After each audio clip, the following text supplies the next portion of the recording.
নমস্কার দর্শক বন্ধুরা, 22শে জানুয়ারি 2026 বৃহস্পতিবার পালিত হবে মাঘ মাসের গণেশ পুজো, যা বিনায়ক চতুর্থী নামেই পরিচিত।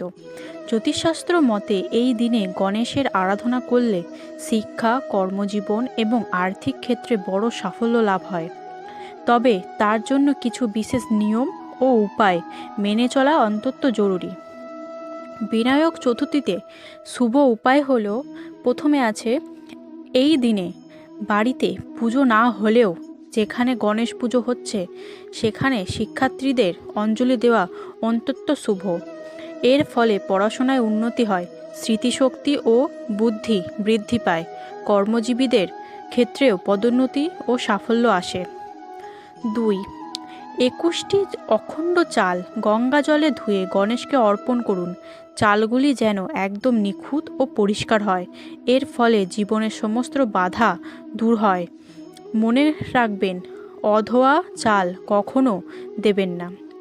তারপর গণেশ পুজোর সময় অবশ্যই পান পাতা, নারকেল ও কড়ি নিবেদন করুন, এতে সংসারে শান্তি ও সমৃদ্ধি আসে। তারপর কর্মক্ষেত্রে উন্নতির জন্য গণেশের চরণে হলুদ, চন্দন ও ধূপা গাছ একসঙ্গে বেটে অর্পণ করুন। আর্থিক উন্নতির জন্য একটি নারকেল ও বেসনের লাড্ডু ভোগ হিসেবে দিন। এই দিনে বাড়ির পুজোর স্থান পরিষ্কার রাখুন এবং নিরামিষ আহার গ্রহণ করুন।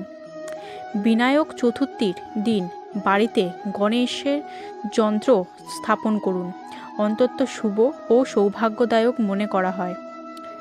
ভুলেও এই দিনে কিছু কাজ করবেন না, যেমন গণেশ ঠাকুরকে কখনো তুলসী পাতা অর্পণ করবেন না। তারপর কেতকী ফুল দিয়ে গণেশ পুজো করা নিষিদ্ধ। শুকনো ফুল কখনো ব্যবহার করবেন না, এতে সংসারে দারিদ্র্য আসে। গণেশ পুজোয় সাদা রঙের জিনিস ব্যবহার করা অশুভ বলে মানা হয়।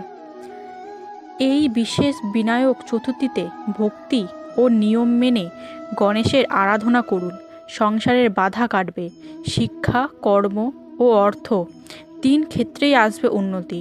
ভিডিওটি ভালো লাগলে লাইক করুন, শেয়ার করুন এবং সাবস্ক্রাইব করতে ভুলবেন না। জয় গণেশ।